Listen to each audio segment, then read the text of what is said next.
Test 1, 2. Test 1, 2. What is up, everyone? Welcome back to the Preston Sports Podcast. I know it's coming a day late. It's on me. I did a poor job at scheduling, and then I had technology difficulties on top of it. So yesterday just wasn't my day, but it is a beautiful Thursday, June 3rd. And, Julio hasn't been traded yet. Neither is Aaron Rodgers. So there goes my plan of what I was going to talk about. I think right now, I believe I saw it was down to the Titans and the Seahawks is what I last saw, and I don't remember who said it, so it could have been a completely false, fabricated rumor. But, that would be pretty cool if he was traded to the Titans, or I think the Seahawks would be better for his chances. Maybe the Titans would be better for his chances of winning the Super Bowl. I don't like the Titans' defense at all, but neither of them have great defenses. But so I figured today we would stick in the AFC because that's what I love the AFC. It's where my Browns are. I think right now it's better than the NFC. You figure you have the Chiefs, the Ravens, the Titans, the Browns, depending on how you feel about them, the Steelers, Chargers, a lot of young quarterbacks. You kind of get the older ones on the other side of the NFL, but in the AFC you got the young quarterbacks with bright futures. So I was actually watching Get Up this morning, and they were talking about who the biggest threat to Kansas City is. And first of all, I'm not positive that Kansas City is still the big dog. It's very possible they could be, but I don't know. Something about rebuilding the entire offensive line kind of bothers me. And the Browns kind of did a similar thing last year, except we didn't completely rebuild it. We had new tackles, and then we had someone who had been on and off starting the year before, and then we had two people who had been starting for the past 2 years. Or at least the last 2 years. Joel has been starting for 7 years. And then JC had been starting for 18 and 19. But the Chiefs, I think they might have entirely new starters from last year. I think it's looking like Orlando Brown Jr., their left guard, Joe Thuney, that's who it was. I was like, who in the world? It's probably going to be, I don't know who their right tackle is going to be, actually, but I'm thinking Orlando Brown Jr., Joe Thuney, Austin Reeder, whichever one it is, at center, probably Laurent Duvernay-Tardif at guard, and then, I don't know, maybe they want to put the Long brother at tackle. If they want to do that, it's good for them. I don't know how I feel about it. But something about entirely new offensive line scares me. The same thing with the Browns, how an entirely new defense scares me. But they were talking about biggest threat to Kansas City just because, they have Patrick Mahomes, the $500 million man. But if I had to pick the biggest threat, it's very difficult because I want to go with the Browns because they honestly have the best overall roster in football. Maybe not better than the Bucs. I would say it's better than the Bucs, but that's just me. But you go to, at least in the AFC, the Browns obviously have the best roster because, you go to their weaknesses. What's a weakness on the Browns? Defensive tackle, yeah. And then you kind of have unproven corner, but your safeties are pretty much set. So, and then your ends are obviously set with Myles Garrett and Jadeveon Clowney. But then you go to a team like Buffalo, who had a crazy good offense, but their defense wasn't as good last year, which is kind of the reverse of what everyone thought. We thought their defense was still going to be really good and kind of help carry them through the season. It was kind of the reverse. Now, their defense was by no means bad. They just had a hard time getting pressure on the quarterback, which led to kind of you'll hear it on TV, how announcers say that was a coverage sack. It was pretty much the defense, the backs, linebackers, or the defensive backs, the linebackers, and the safeties. I guess they are defensive backs, but they all played so well in coverage that the quarterback just couldn't throw to anyone because the coverage was so tight, and so the defensive line had extra time to get there. they kind of have the opposite, where the defensive line doesn't get there at all. And so they just have increased opportunity to throw the ball. And that's kind of what happened to Buffalo's defense last year. And they took Gregory Rousseau in the first round. They took Carlos Basham, I believe. I think they made serious strides in their defensive line and their defense, and I think Buffalo had an okay draft, nothing too spectacular though. They didn't need to have anything too spectacular. And then there's the Chargers, fixed up that offensive line. Honestly, I couldn't tell you the Chargers' entire draft. I know they got Corey Linsley from the Packers, which is freaking amazing. There's absolutely no reason why he should have been allowed to leave Green Bay. Gutekunst is a total idiot, and they might lose Aaron Rodgers too, so they lose probably the best center in the league and one of the best quarterbacks in the league. Very annoying for Green Bay fans.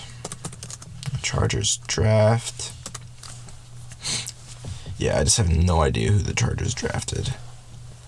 I know they took Rashawn Slater at 13 and Asante Samuel Jr. in the second round, which is something they needed, right? They have, I forget if they have Casey Hayward, or Chris Harris, or neither, but they traded Desmond King for whatever reason. Hopefully Derwin James comes back. They took Josh Palmer, wide receiver out of Tennessee. Trey McKitty, tight end. They did need a tight end. Chris Rumpf, outside linebacker, Duke. Is he an edge outside linebacker, or is he a coverage or run-stopping outside linebacker? Let's read the analysis whenever it loads. But anyways, yeah, it looks like the Chargers had a really good draft. You know, linebacker, running back. Austin Eckler should be coming back. Derwin James should be coming back. Derwin James, Pooh Bear Passion. Derwin James ready after 2 injury-shortened seasons. Great for him. Yeah, I love Derwin James. I think he's so cool. I love watching him play. I like how physical he is, especially in the run game. Excited to see him back. Hopefully, of course, he does get to play again, because I would hate to see him get hurt again. So you have the Chargers. Let's see, I already talked about the Browns. I talked about the Bills. I mean, the Ravens. You know, Ravens picked up Sammy Watkins, got Rashad Bateman. They were trying to fix up that wide receiver core. And it's still like a bottom wide receiver core, but it wasn't as bad as Marquise Brown, Willie Snead, and Des Bryant, but Tyler Huntley. Not Tyler Huntley.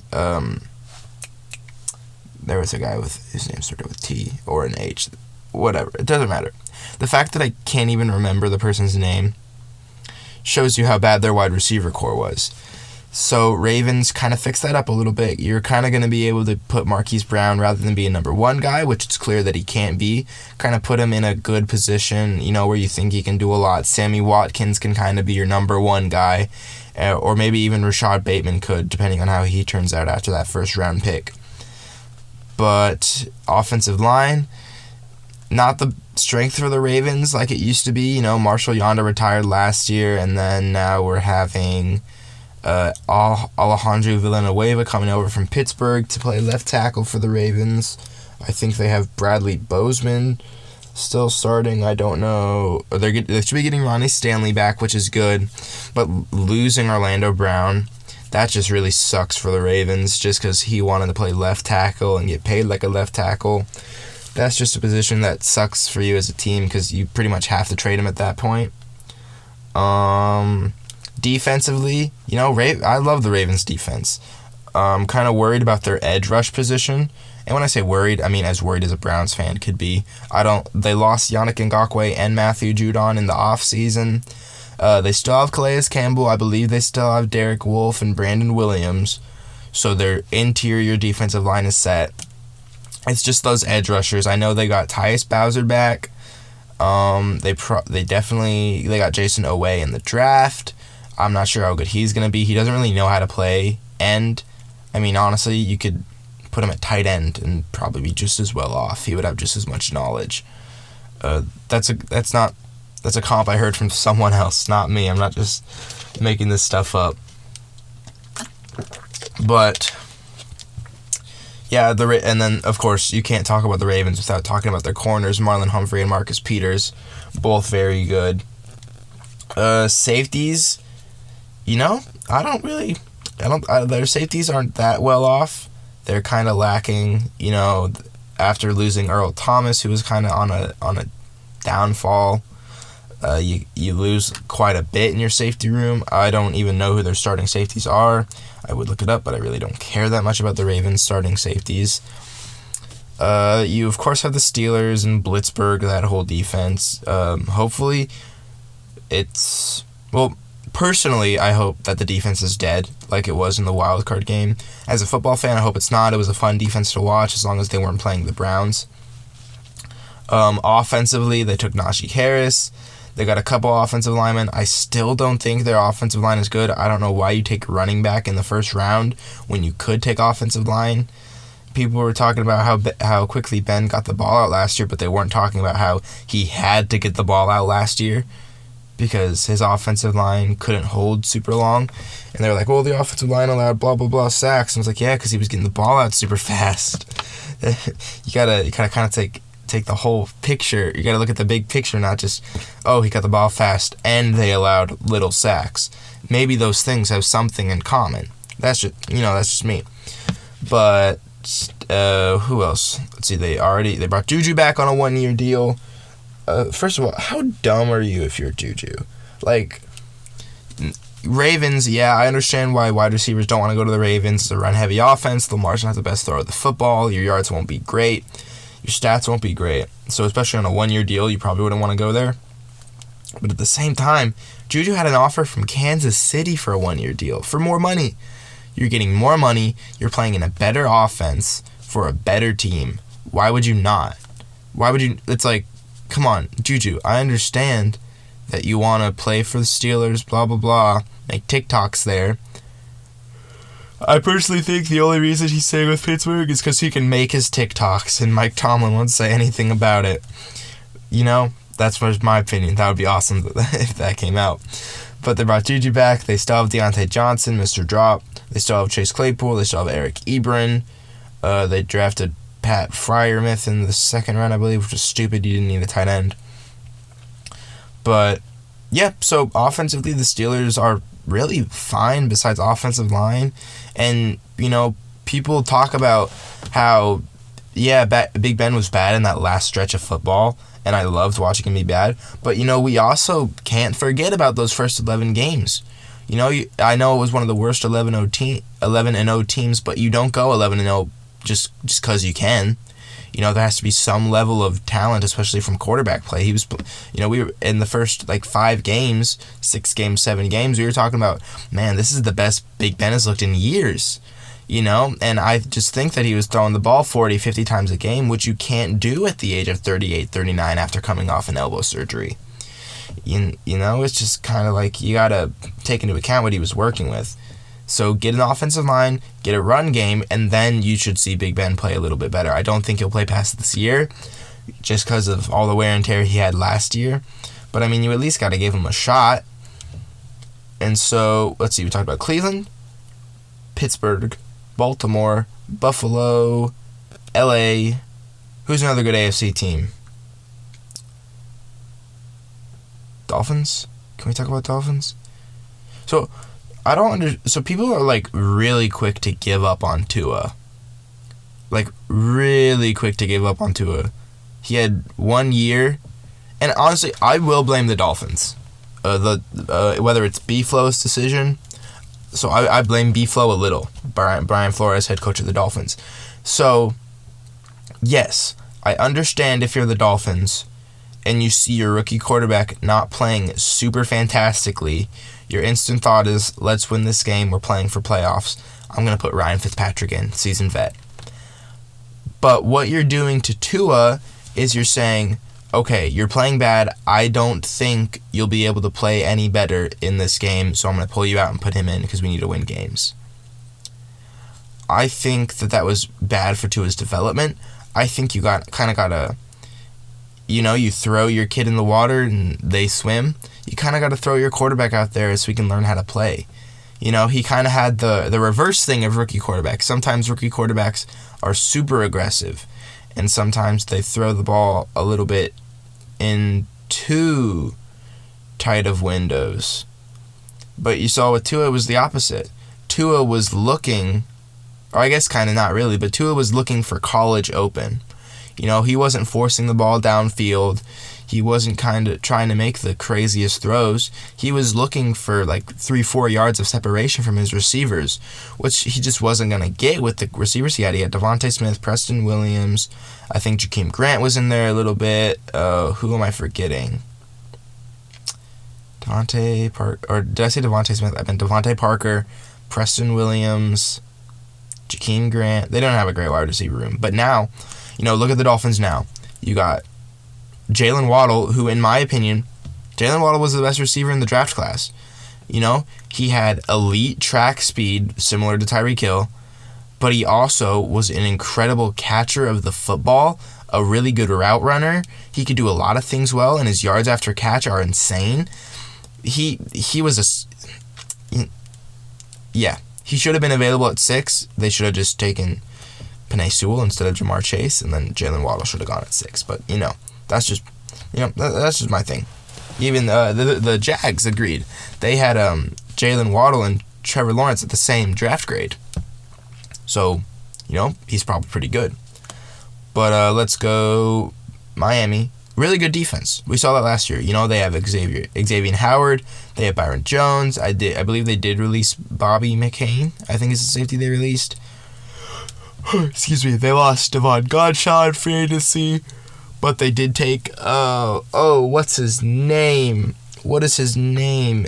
Jalen Phillips, edge rusher out of Miami. So keeping him local.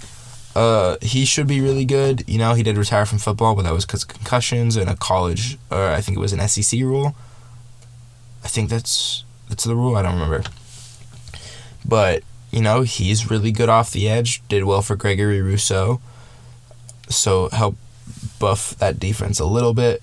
They need safety help, but they have Jerome Baker, who I think is a really good linebacker. They have... Sorry, I don't know the Dolphins that well, in all honesty. But they have, Mike Gesicki, who's a great young tight end. They have an okay offensive line. It's nothing great, but it doesn't really need to be. They have, now, running back. That is something they don't have, and I don't know if they addressed that in the offseason. Miami Dolphins running back. Because they need a running back, if I remember correctly. Ricky Williams, yes. Depth chart. They had to have signed or traded for someone. Nope, they're still looking at Myles Gaskins. Okay. Is Will Fuller still suspended? That sucks. Dang. Well, so anyways, we look at it's Austin Jackson, Solomon Kindley, Matt Scarra, Robert Hunt, Jesse Davis. So it's really not a good offensive line, but they still have Christian Wilkins.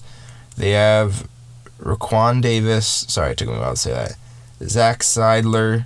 And then they got Jalen Phillips, Bernard McKinney, Jerome Baker. They got Emmanuel Ogbah.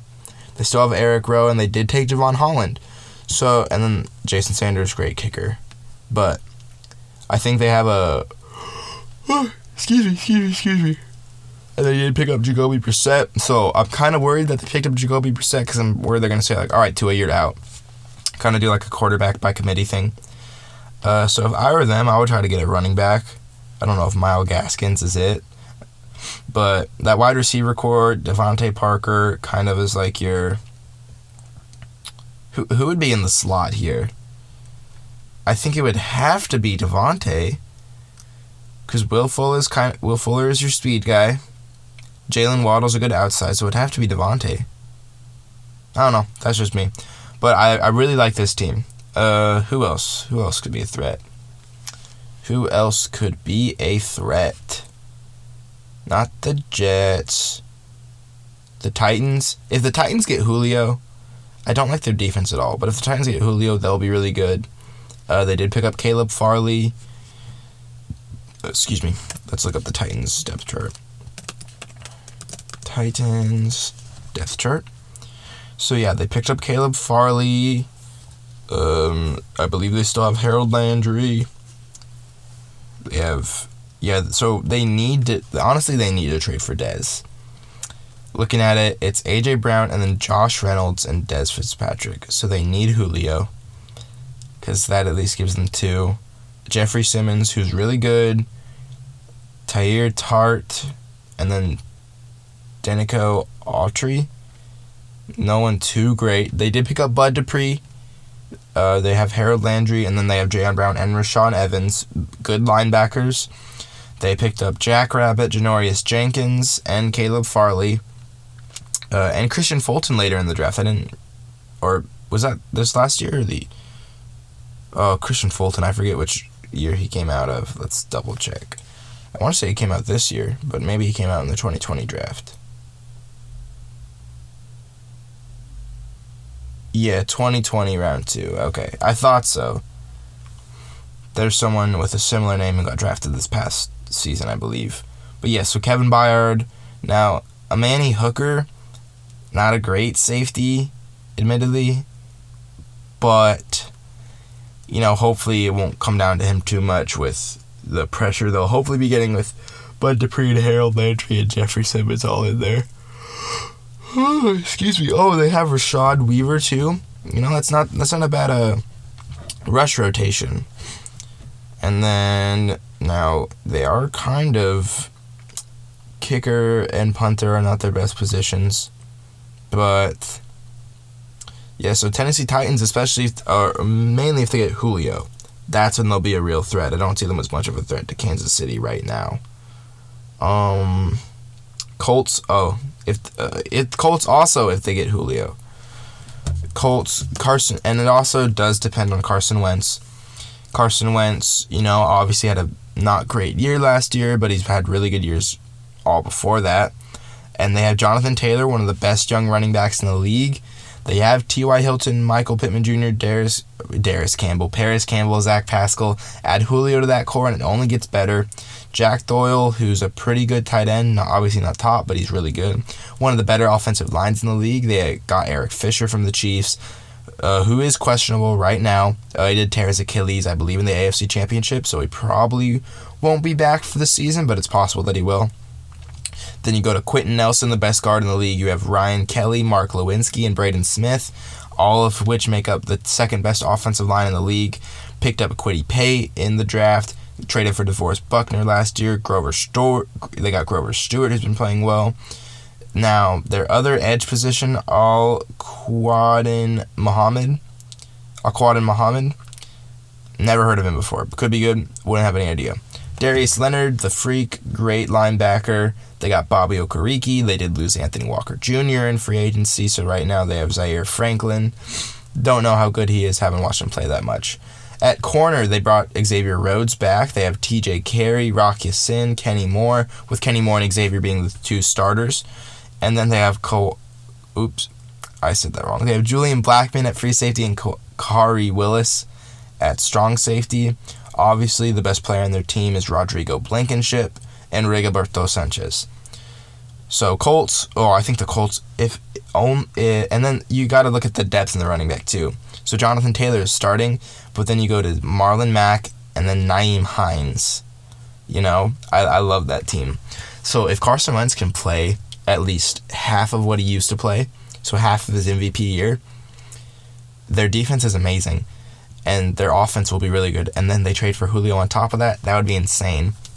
So overall, who I think is the biggest threat for Kansas City. One second, I got a notification from the score. Please be Julio trade. USFL. Never mind. Iconic Football League sent to return. Is that a soccer league? One second.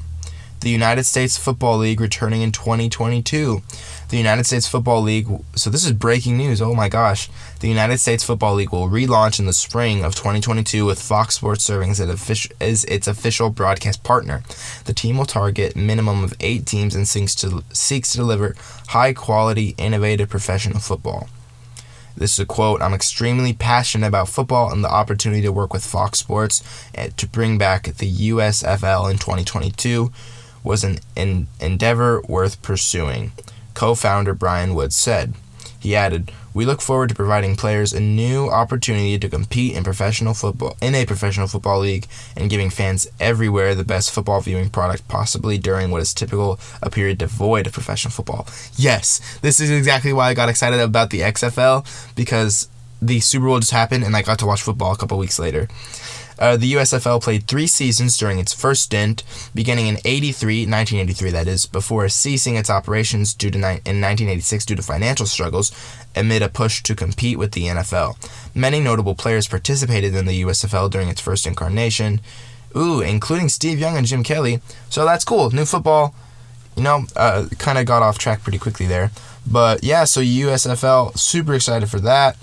But anyways, biggest contender in the AFC with the Chiefs, I would say it's between the Browns and the Bills right now. I think those are the 2 teams. I'm going to have to wait till maybe about halfway through the season, maybe a little later, to say definitively which one. It just depends on who improved more. Because, yeah, Buffalo made it to the AFC Championship, but, Browns played the Chiefs and Browns played the Bills. Chiefs played the Browns and Chiefs played the Bills, and the Browns-Chiefs game was a little bit closer than the Browns-Bills. But I think that the Chiefs play both of us again next year, so we can use that as a measuring stick a little bit. But that is going to be it for this episode of the Preston Sports Podcast. Sorry again, it's late. It's on me. I'll be back tomorrow with a Fix 'em Up Friday, hopefully. And like I said, on Monday, I'll be pre-recording a bunch of stuff to upload during the week that I'm at camp. So I think Monday is going to be NFC rankings. Wednesday is going to be AFC rankings. And then we're going to go to Friday, which will be a Fix 'em Up Friday. I'm actually thinking of doing the Dolphins. I think tomorrow I'm going to do Browns because I know the team best. And then next week I'll do the Dolphins. That's just what I'm thinking. I'm kind of feeling the Dolphins right now with the whole Tua thing. But I will talk to you guys tomorrow. Don't forget, like, subscribe, ring the bell, do all the stuff that I ask you to do when I don't want to. Have a nice day. I will talk to you guys again tomorrow. Peace out.